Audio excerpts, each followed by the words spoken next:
దత్తాత్రేయుడు దత్త అంటే స్వామికి మనమంతా ఇచ్చుకోవటం.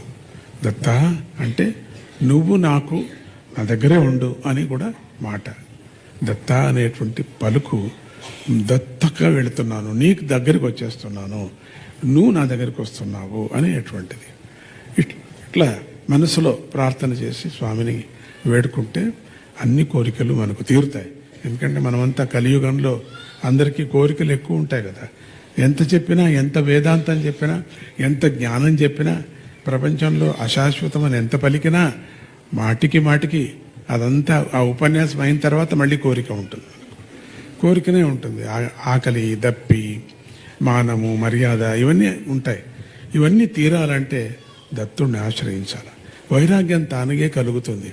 అటువంటి వైరాగ్యాన్ని కలిగించేటువంటి దత్తుడు మనమంతా ఉపాసన చేస్తున్నాం. ఎప్పటి నుంచో